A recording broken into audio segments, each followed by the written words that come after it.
Before we get into this episode of Ask Me Anything, just a note to say that while Jack does comment on the state of the media in this interview, the episode was recorded before any cuts at TVNZ had been announced. Hello, I am Paula Bennett and welcome to my New Zealand Herald podcast, Ask Me Anything.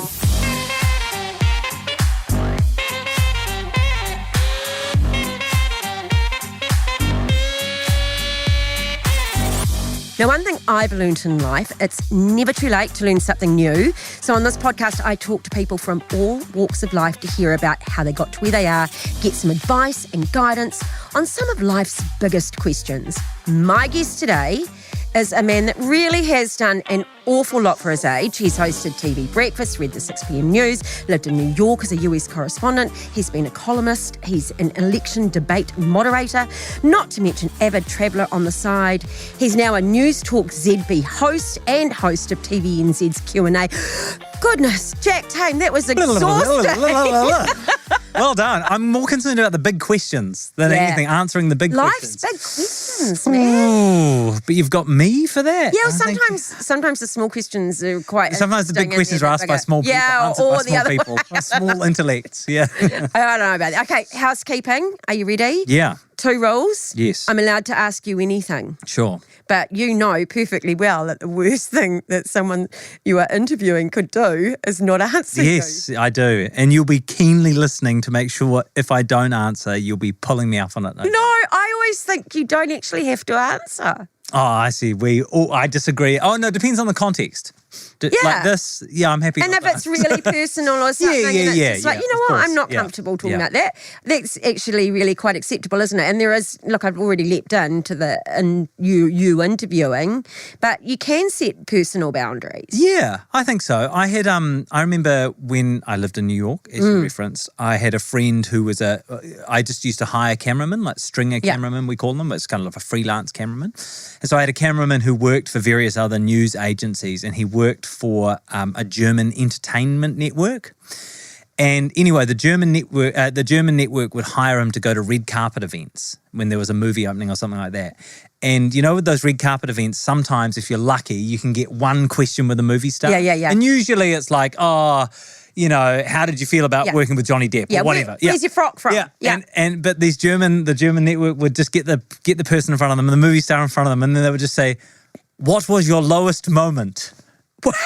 And the person would say, what? Sorry, what? And they would say, in your life, what was your lowest moment? Because they just want like a really sensational, sensational interview grab. So, that seems to me to be the kind of like situation whereby you could say, you know what?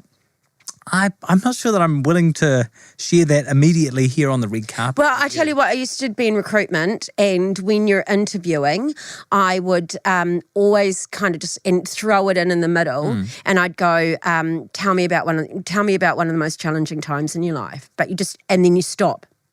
So you don't put context. Now, most people will go, I was at work and this went wrong, and so I had to deal with that problem and this one, and then that broke down, and then, you know. Yeah. But some people would just go the most personal, extreme examples. Yeah. And then others, I'll just never forget her. She just literally sat there and started crying. Like, we literally had a tear going down her face, and I'm thinking, oh my goodness, what have I done? And she said, Dad cancelled my credit card without telling me.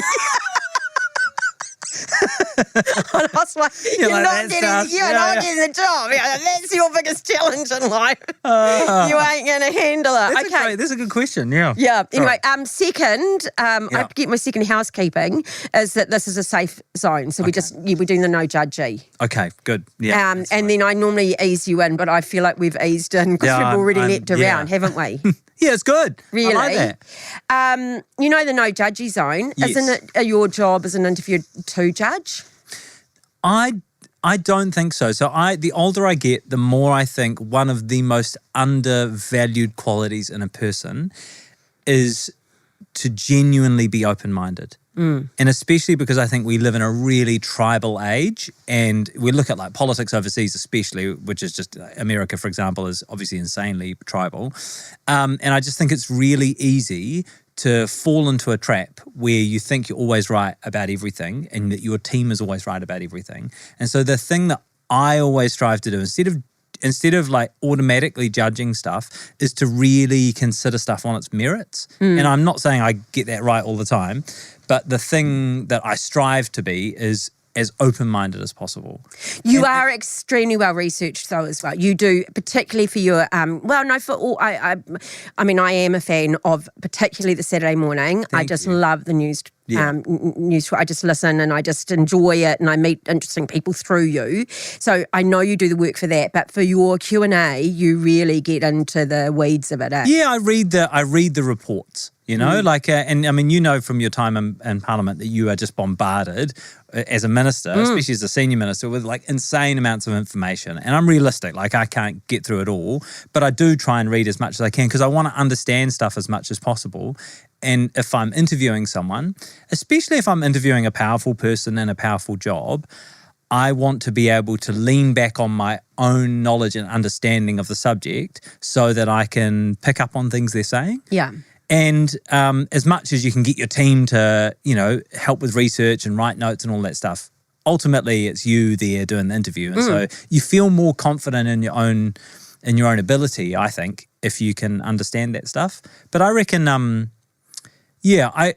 it matters. Sorry. It does. Because it does matter. And it matters in the context of, I used to be quite surprised when, people would hope that I would fail as Minister of Social Development. And I'd go, well, you might want that for me personally. But really, for the people in New Zealand, you don't want me to be doing the best thing, right? that I could. This is the tribal thing. Like I do think we are, and maybe it's the social media age, maybe it's the likes of Facebooks and Instagram and Twitter and everything else. But I do think increasingly people are like, oh, this is my team. My team's always right. I hate everyone else. Yeah. Everyone else is wrong. And it's like, yo, if you step back for a moment. No one person or party or ideology is right about everything. Yeah. Like no one has a monopoly on good ideas. And so if you can't step back and see that and accept that, then I just think you can never be in a position to make good judgments about it. And Darren Hughes and I used to have a little laugh about this occasionally, and I'm sure he won't mind me saying since we're both well out of politics, but we would go, sometimes it's your own supporters that can be the most challenging. I mean, like they're in your face at a function or something, and it is just black and white to them, and you're just going, well, actually, it's a heck of a lot of grey. Yeah, I think the grey area is kind of vital in politics, right? That people often reduce everything to binaries, to right or wrong, to our team's best, your team's worst, all that kind of stuff. And politics in the world is just so much more complex. But I don't know how you found it. Was it like, I would have thought if you're in politics and you can have 51 days in which you reckon you're winning, then that's great out of 100. If it's 51, 49, brilliant. Like it's a job where you have to accept that regardless of what you do, there are going to be a whole heap of people who think you're doing a terrible job. Sure. Like regardless. And if you took too much notice of it, you wouldn't be able to do your job. You would just be. So the only times that you get that is if you make a mistake, which you do, or you misinterpret it, and I mean, I know that we've seen in recent days the Prime Minister talking about distractions, but you are not only a distraction by what's being listened to and what people are hearing, but you're actually not doing your best job. Because you're distracted. Because you're then distracted as well. And as you indicated, your workload is beyond what you are capable of doing. I don't think people appreciate that. You just can't. Yeah, no. You're a human being at the end. Yeah. I'm sorry, one doesn't need to sleep, So you just mentally, physically cannot keep up with that kind of workload if you've got big portfolios and running an electorate. So in that context, if 3 days you're not concentrated on, you're 3 days behind. Exactly. People are massive. You haven't made decisions. Yeah. You haven't, so that's where it gets frustrating. So for me, that's a bad day. It's not that I made a mistake because life's going to happen. I either then haven't dealt with fixing it well enough. It's when it derails you, eh? Yeah. And you kind of head off being distracted by stuff that otherwise you might not have. I remember doing a really silly tweet about when Prime Minister Ardern, and she hadn't long been in, and I just didn't think it through properly, right? And I did a tweet, and it was just Twitter's so dangerous for politics. Yeah, so I just don't do it anymore. Yeah, haven't done it for years. Smart. Really, not much. Whatever I just do don't is express very opinion mundane. on X. Yeah. Anyway, it was stupid, right? But and I remember about 4 days later, my brother ringing me and going, what the hell? And I went, it was a tweet. I'm a dick. Should we, Yeah, we all agree. Okay, let's spend the next month debating this as opposed to. Yeah, it was a tweet. I'm a dick. What do you want me to do? Get consumed by it so I can't do my job. Yeah, I reckon it's very easy to say this when you're out of it, but I reckon getting off X or Twitter is maybe the single best thing that any effective politician can do. Okay, so we have to talk a bit about media then, because we're right in that space, right? So we talked about how important, and particularly, particularly show like Q&A, where you are getting to put people really under the spotlight, and you've got time, right? Yeah. Which most interviews don't. We're seeing, 1.5 minutes. I used to be sometimes when I'd do an interview for the news that night, and they'd go, well, we want half an hour, and I go, but you're going to use a minute and a half. Yeah. So I'll give you 5. Yeah, we're gonna use like 2 sentences. Yes, literally. Yeah. So Well, I mean, so that's probably where Q&A is just totally different to most other shows for News Hub Nation. Yeah. Which is hopefully still going to be going ahead. Basically, almost all media, in terms of news media, is snackable stuff, right? So even when you go through a news app, or you look at you look at a story, you hear a radio story, it's really, really fast. Like you're getting little threads of information really quickly. And I suppose the difference with Q&A, especially on TV, which is maybe the fastest kind of medium of all, you're absolutely right. We just give things time. And it's been a real shift. So I've been in the job for almost 5 years. And when I started, we would almost never do an interview that was longer than 12 minutes. Yeah. Now, 12 minutes, just for context, is super long on TV. So if you think about breakfast, a breakfast interview, a typical breakfast interview is like 4 or 5 minutes. I was going to say. Really 5 fast. interviews, yeah. And I mean, as a politician, most politicians are pretty good at just like spinning a little bit and I can take up a good 2 minutes of this. Yeah, exactly. And like explaining context. It's great to be here, Jack. Yeah, Thanks for it's so inviting good me to on, exactly. because it's just, and God, I've been busy this morning. Master of the dark arts that you are. Yeah. And so most politicians are really good at soaking up a couple of minutes. So if you think breakfast is like maybe 4 or 5 minutes, Q&A when I started was 12 minutes. Now, quite regularly, we will do 25 minutes. Yeah, it's a long time. Which is a long time. It's still actually, for a really complex portfolio, it's still not that long. But 25 minutes is kind of long. Do you go and physically see your interviewee before? Yeah. I know, I think... Some don't. No, yeah, that's funny. Because they want to psych them out a little, or they don't want to be softened up a bit, or... So I'm not sure, but I don't think Guyon did. Didn't he? No. Yeah, okay. No. No, I know. He would be he's not a gotcha, but you know what I mean. He'd go, I'm not here for chit chat. I'm here for business, yeah. And I'm here for business. I'm always really aware that the thing about TV is that TV studios are about the most weird and foreign environments in the world. There's no natural light. You have, for TVNZ, you have big cameras that are robotic, that move around the studio. There are 1,000 lights shining on you, and yet it's just you and one other person in that space. And it can just feels a little bit like an operating room or something like that. And hopefully... tens of thousands of people. Hundreds of thousands in Q&A's case. But I always think, given it's such a kind of artificial environment, for me, I always feel comfortable being like, hey, this is the studio. Yeah. And, these are the cameras, and just the best thing to do is look at me and have, and try and make people. So you touched on News Hub, and it's just been, such a traumatic few days, to be quite fair, and so what do you think that kind of media landscape looks like? And, you must have views about, you're in it, right? And TVNZ people must be kind of sitting there going, holy cow. Yeah, I think all journalists in New Zealand are well aware of how precarious the whole industry feels at the moment. And we still have a range of media and a range of quite different media, like producing different things. But I just think that News Hub it plays a massive, massive, massive role in the New Zealand news media. If you think about the whole like ecosystem, it's not. This isn't just one little player. This is a really substantial player, and we actually don't have, when we think about like plurality of media, and you think about multiple media companies and news companies, we don't have that many big newsrooms that are capable of covering multiple stories right around the country every day. And News Hub was one of those. And so I just have heaps of friends there. The industry is so small in New Zealand that basically everyone's worked for everyone at some point, right?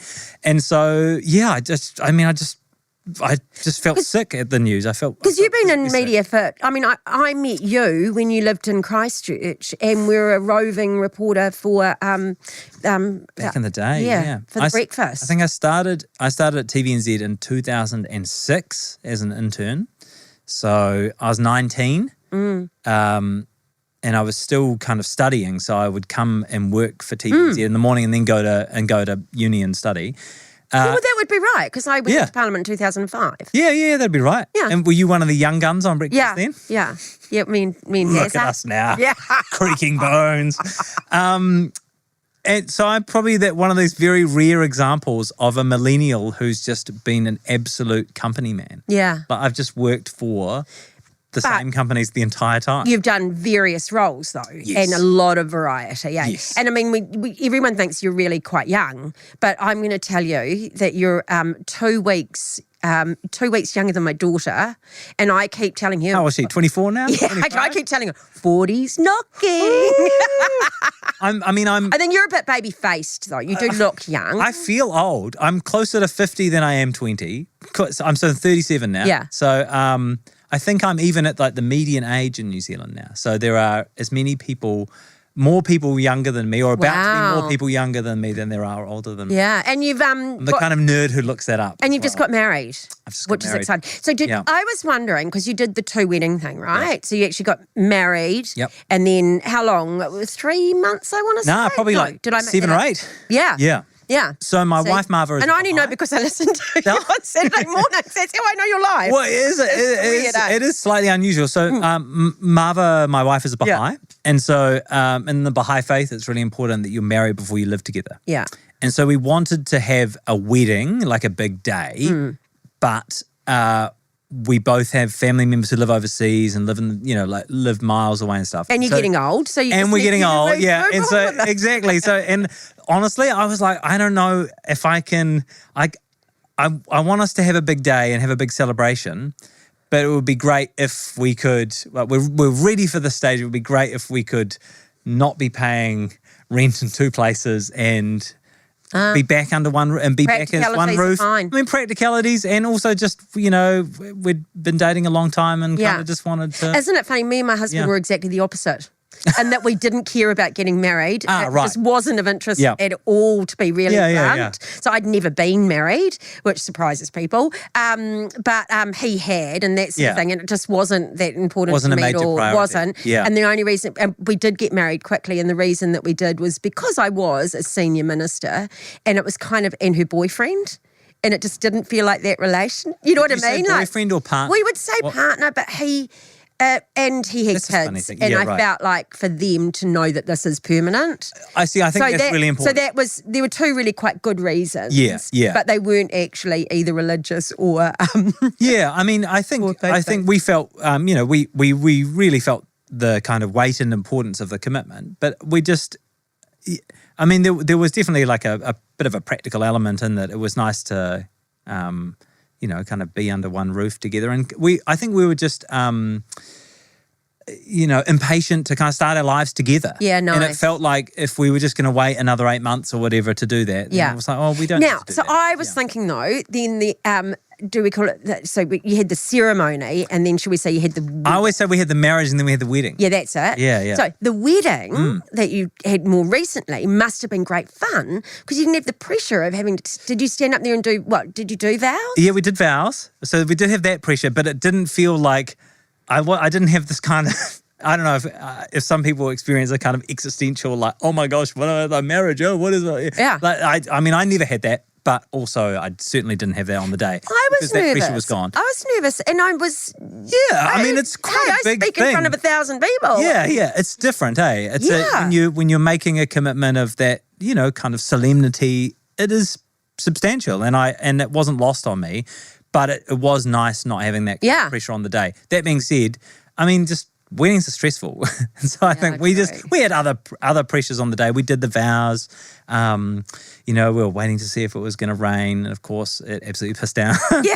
It was like one of those like ridiculous like end of times rains kind of, where you can almost not hear the person next to you because the sound of the rain on the roof is so loud. And you've gone from apartment dwelling city slicker to suburbia, have you? Yeah. I now own an old villa with all those old villa problems and a garden and everything else. I very much I have a lawnmower. Stepdad for the first time. Have you got dog? No dog yet. I think we draw the line at a dog for now. But we're very much into suburban domesticity. Wow. Are you a handyman? I'm not a very handy man, but I'm one who's keen to learn and good at using YouTube. Ah, well, that's handy. But I do stuff like it's super punishing. Like I replaced a toilet recently.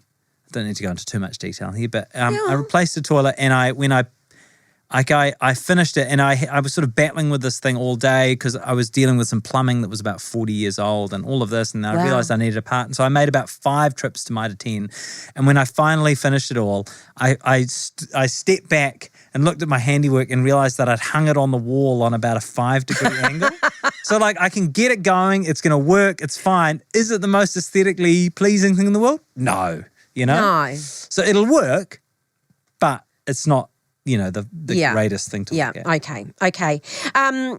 So before we get into the second half, which I'm quite looking forward to because we're going to talk about travel and some of your adventures and what you reckon, let's finish though on the career. So do you have a career plan? I mean, where you're at and where you're heading? I don't, because I'm not just saying this because of the events of the last few weeks, but I feel this is going to sound ridiculous, but I feel like being a broadcaster is a bit like being an athlete in that often it's like live fast, die young. You've got a great job there and you've got a bit of public profile and the responsibilities that come with the job there, but you can be hot one day and gone the next. Yeah. It's kind of like being an athlete in that sense. And so my attitude is like, I love my job.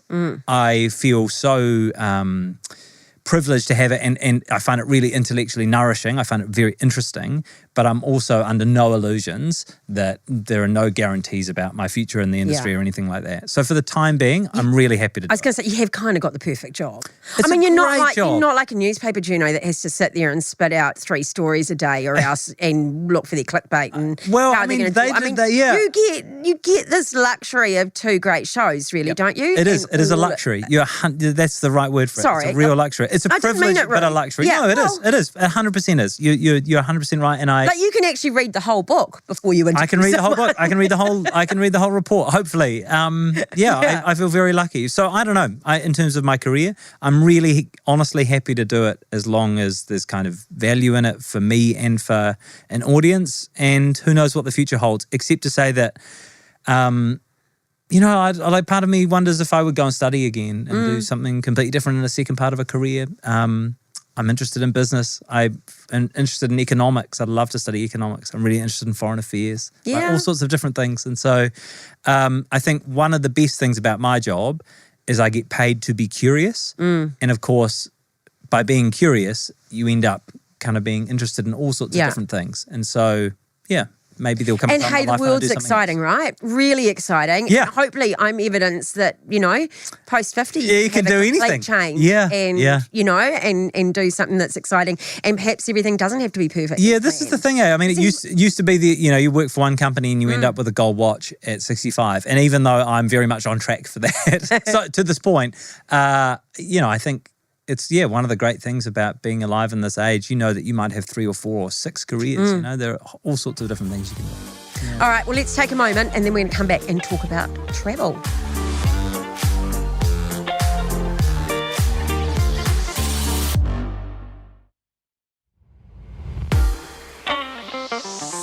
So, as I mentioned, Jack, you're very well travelled. And so you've explored some really interesting places. How many countries have you been to? Oh, I don't know. Probably maybe 60. I don't know. But wow. Yeah, I don't keep a tally. I do keep a tally of continents. You do? Oh, how many continents? There are 7 continents. Yes. Right? I've been to 7. I was going to say, surely you've done all 7. It's pretty easy. It's an easy tally to keep. Yeah. So I had a race with some friends. Do you know how many states you've been to in the US? I think I've been to 42. 26 for me. That's very good. I know. That's really good for someone that hasn't lived here. Yeah. Right. But at some of those, it's like I haven't been to the Wyomings or the Dakotas, stuff like that can be quite tricky. I know. You only go there if you're going there. Yeah, true.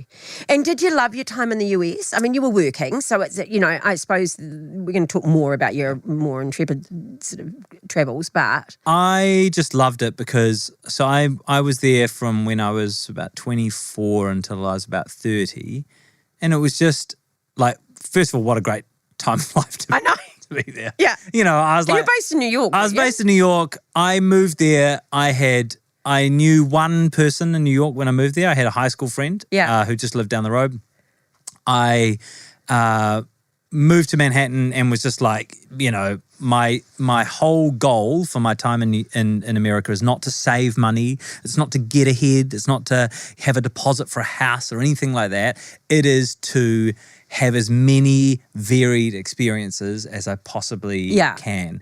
And some of those came through work. Heaps of them came through work, but heaps of them also just came from being in the center of the world. And I always think like New York is, for people who go, America, New York is not America. New York is, I just think, the capital of the world. Yeah. Like it is to me, is the most exciting, diverse, interesting, varied place you could possibly imagine. And I loved it. I still love it. But I love America. And I just found the people pretty much wherever I went, probably except New York, but were just so welcoming and friendly and like literally. Well, New York was probably the only place they weren't impressed that you're from New Zealand. Yeah. They're just like, yo, everyone here is from somewhere crazy. Yeah. Like, People would invite me into their homes and they would, but a bit like you, I was only there I did a 7-week stint. Yeah. And I said to my daughter, I'm going to say yes to everything. Yeah. And if I end up dying on a ranch with a cowboy trying to lasso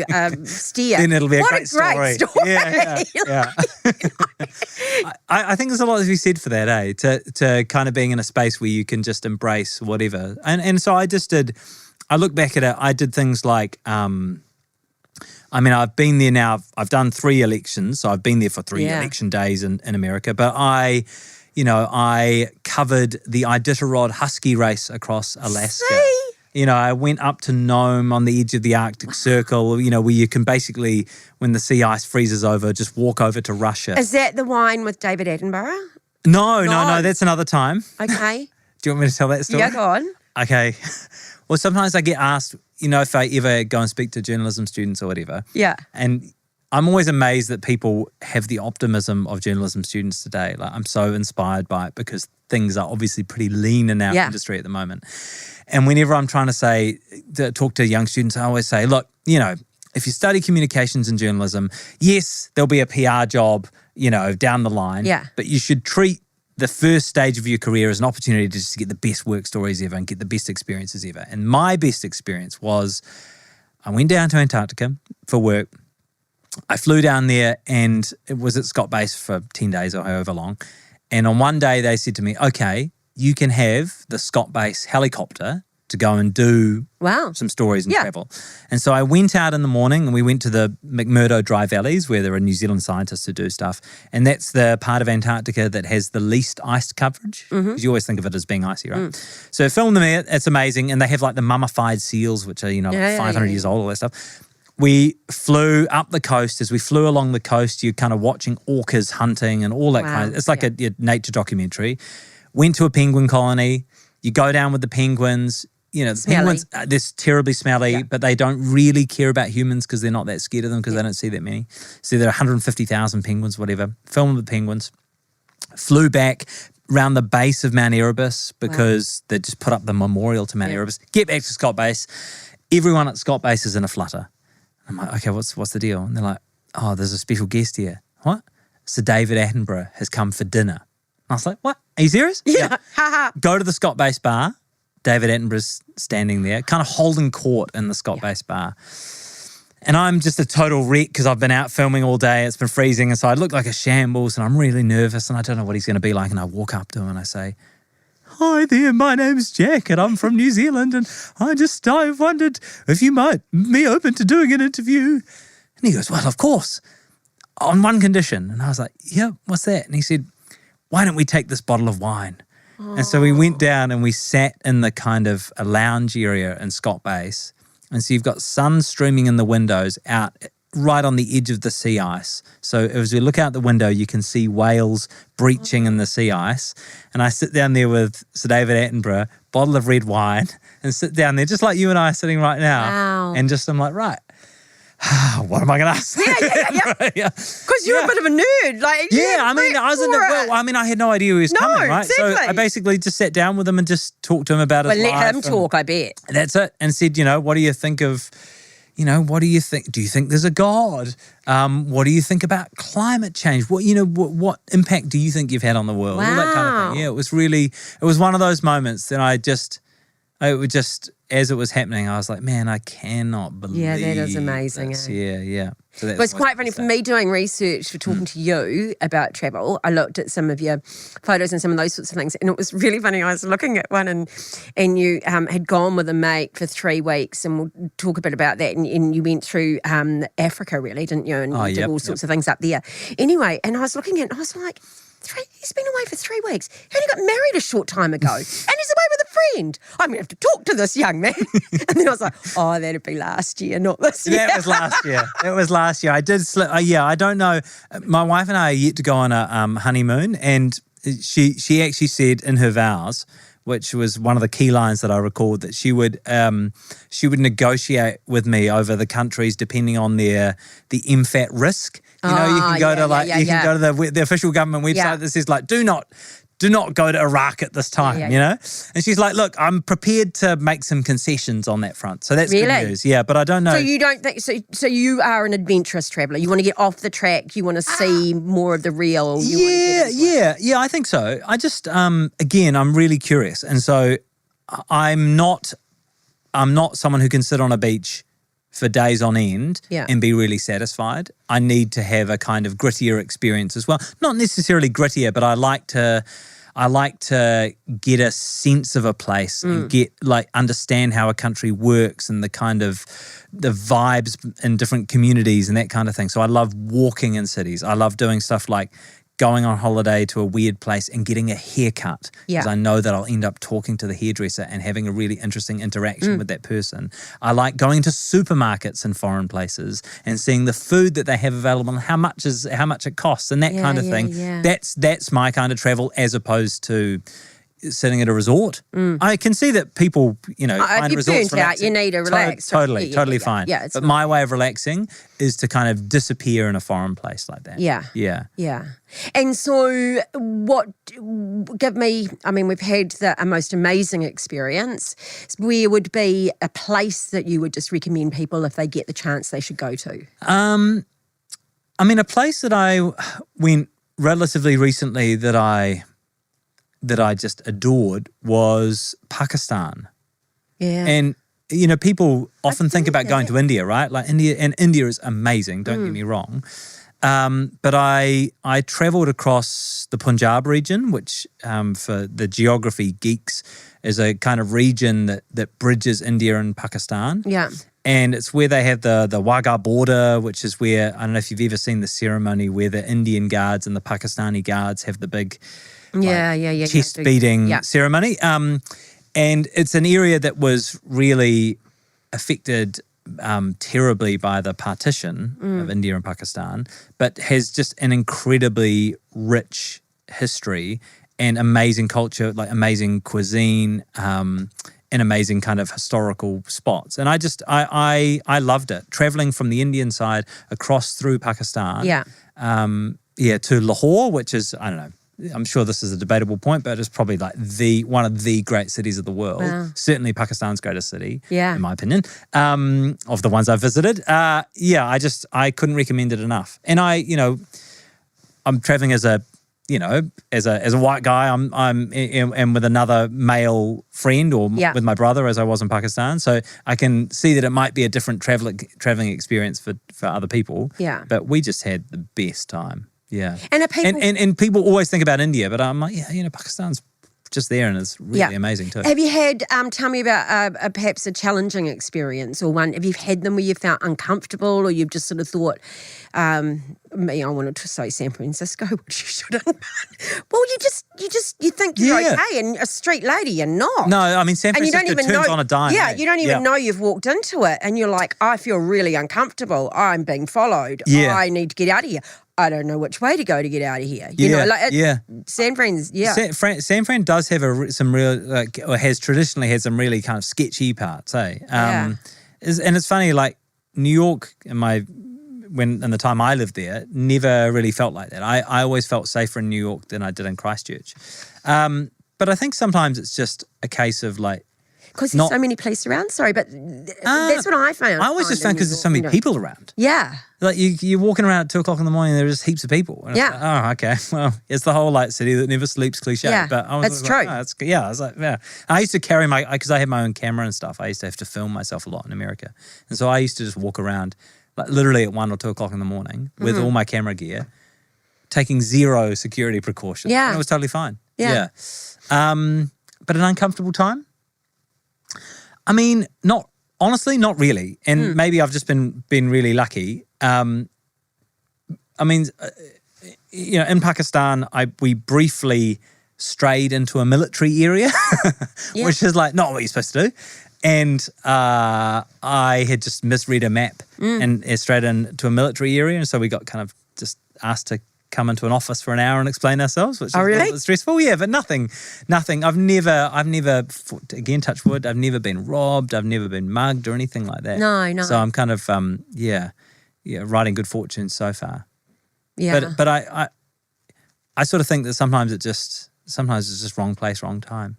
Like I've spent quite a bit of time in Rio over the years, and I remember being in Brazil, and I remember just, I always just had the best time, but I remember just coming across so many travellers on 1 or 2 of the visits that I'd been there who'd been mugged. And I just, but for the grace of God, go on. You just think, oh, well. Yeah, isn't it funny? Yeah. Like even, Bali, friends went the week before and both of them got their cell phones snatched out of their hands sometimes it happens. And stolen and, but yeah. One time I was in Cartagena in Colombia, and I was walking along and I was going to like walk up a little path, and a woman yelled out to me, "Oh, don't go," in Spanish, like, "Don't go that way, don't go that way." And I said, "What do you mean? It's fine." And she was like, "Don't go that way because they'll rob you and or shoot you. They've got guns." And I was like, "What?" And she was talking about these kind of robbers who are on the back of motorbikes and who used to rob people. And I said to her, "Oh, but I don't have anything." And she goes, "Look at your shoes." Yeah. And I was wearing glistening white Air Force Ones. Yeah. And I think about that now, and I'm like, they're so stupid. They have this saying in Latin American countries, like, don't show papaya. Don't carry papaya. Don't have something big and glistening and obvious that stands out. And I was like walking along these Air Force Ones, and I remember being like, yeah, okay, good point. Sometimes as travelers, like maybe just being kind of low profile and not being super ostentatious is a good move. Yeah. Yeah. This is going to make me sound like such a wanker, but one of mine was quite relatively recently, like in the last couple of years. And I decided last minute that we needed to go for a break in Fiji because we were just exhausted and we needed it. So I just booked at the resort, booked the flights, hopped on the plane, got there and realised that actually we were staying on an island and that we'd missed the last ferry and so how we were going to get there. Yeah. And of course us being us and we're boaties and, but so we go down and we talk this fisherman into taking us out. Yeah. As a storm was rolling in the pitch black. He'd been out fishing for 10 hours anyway, so he was tired. And I just remember I'm sitting at the back of this boat with my suitcase between my legs, dripping wet with thunder and lightning everywhere. It is pitch black. And I'm just thinking, trust your skipper, trust your skipper, trust your skipper. And my husband is hanging on to the side going, woohoo! like this is the best. And I reckon I almost look like, one of those ladies sitting there going, and I'm just sitting there and he's like, this is great. And I said, I am not having a good time. This is not my idea of a relaxing holiday. Not how I thought I would start. No. We got there safely, but man, at one stage I stood up and the skipper just shouted at me and said, sit down, this is not safe. I was like, you're not telling me it's not safe. I kind of got that. Okay, what's on your travel hit list then? Any ideas where you might honeymoon? Yeah, I mean, I'd love to go back to Latin America if we could. Have you done Cuba? I've done Cuba several times. Yeah, I've done Cuba, and I bet I've been to one part of Cuba you haven't been to. Have you been to Guantanamo Bay? I've been on the inside at Guantanamo Bay. Okay, that's impressive. I've seen the prisoners at Guantanamo Bay. I've stood outside, but yeah. I've been to the only McDonald's in Cuba. Wow. That's on the Gitmo side. So weird, eh? Yeah. Anyway, it was very strange. It is really weird. And I was speaking to someone that'd been there really recently, and they said because I went 20. Yeah, right. 1 years Cuba? Ago. Yeah. And they went, no, it's still not Americanized. We all thought it was going to open up with Obama at one stage. Well, it did for a minute, and then it stopped, eh? Yeah. And then it's it's an amazing part of the world. But I'd love to go back. But it's so Latin America. So Latin America, there are some parts of Latin America I haven't done. I've deliberately not done Peru or Ecuador yet. Cool. So I've spent quite a bit of time in Colombia. I've done big road trips through like Bolivia and stuff like that. Yeah. But spent a bit of time in Brazil. But so Peru would be up there. I'm not sure if my wife thinks. See, there's this place I'd love to go in Peru called La Rinconada, which is the highest permanently populated town in the world. Okay. It's higher than Everest Base Camp. It's a hellhole from all accounts. It's like a mining town. But you kind of want to say you've crimes. done it. Yeah. I just think it sounds really amazing that people live there. I'd be really curious to see how they live. They reckon if you bring someone down from La Rinconada down to like sea level, or if they cut themselves, their blood gets so oxygenated that it's like paste. Wow. Because they're so acclimatized to living at altitude. You are mad though, me looking at some of your photos. It's not very relaxing. You obviously. love high and cliff. I quite like, I do like tramping and hiking and that sort of stuff. And often that means climbing stuff. And it's up. Yeah. You're going uphill. Yeah. So my wife, I don't think, is going to be amenable to La Rinconada. So maybe we'll just have to go somewhere a little more, Mexico or somewhere like that. Look at you nice. compromising. I know. In your eyes. So this is it, yeah. This is what happens. Need a relationship.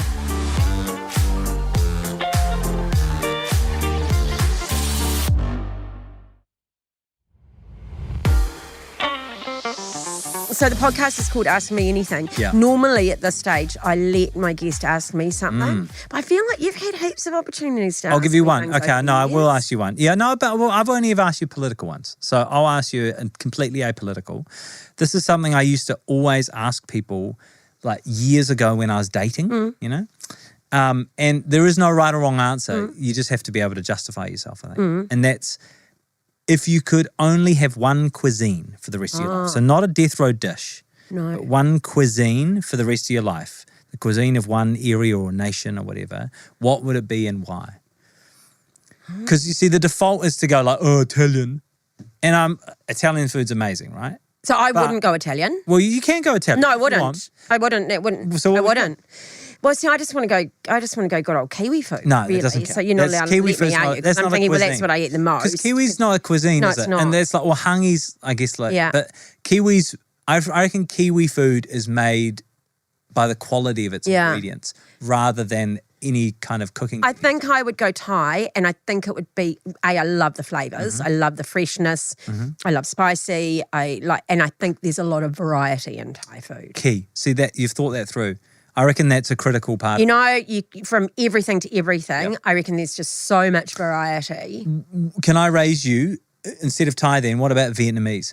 Yeah, I love Vietnamese. But then you have that little French influence. You've got like your, you've got your banh mi's and that kind of stuff. Yeah, no, I do, but I can't make a good pho. Yeah, okay. I can't. I've tried many times, and I've not mastered the pho. And Really? you don't need to, because you can go to a restaurant, and take get away a and great get it one. anywhere, Yeah, right? And yeah. get a great one. But I've tried overnighting it in the crock pot. I think, what my husband say at this stage, I'm trying too hard. Yeah.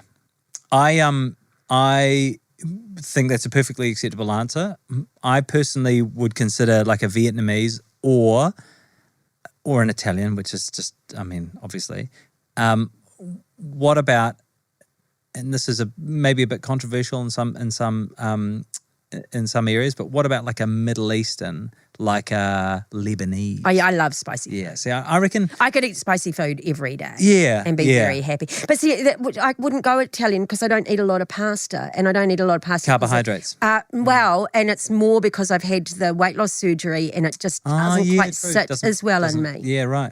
No, fair enough. Because it's fairly dense, if you like. Well, you know what I mean? Like it's and so it's a bit, I don't know why, it's a bit harder to process. We're all a bit different, right? Yeah. No, it's fair enough. I reckon Lebanese could be a go. Okay, I don't know if I've eaten enough Lebanese food to be able to think that region. So think like Ottolenghi. Do you know Ottolenghi? Yeah. No. Okay.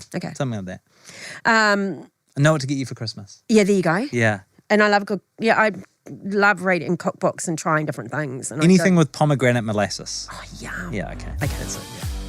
Okay, it has been great to chat today. So if you want to hear more from Jack, you tune into News Talk, ZB, 9 till midday on Saturday mornings. And you also do Q&A on TVNZ 1, 9 till 10 on Sunday. Or, of course, you can watch it on demand. Now, so that's pretty cool as YouTube as well, yep, all the mediums. You do it all. All right. And so that's it for another episode of Ask Me Anything. You can get in touch with me by emailing us, Paula at nzherald.co.nz. Please feel free to send me through your questions for the podcast or any thoughts you have. You can find me on Facebook, Instagram, LinkedIn, not X. You'll be pleased to know, Jack. I think it's a good call. You can do it now. It doesn't matter. No, I am there, but I won't even answer you a lot for 3 weeks, so it's not much point. Smart. Make sure you follow Ask Me Anything on iHeartRadio, wherever you get your podcasts. You can also read my weekly column in the Herald on Sunday. I'm Paula Bennett. Ask Me Anything. Goodbye.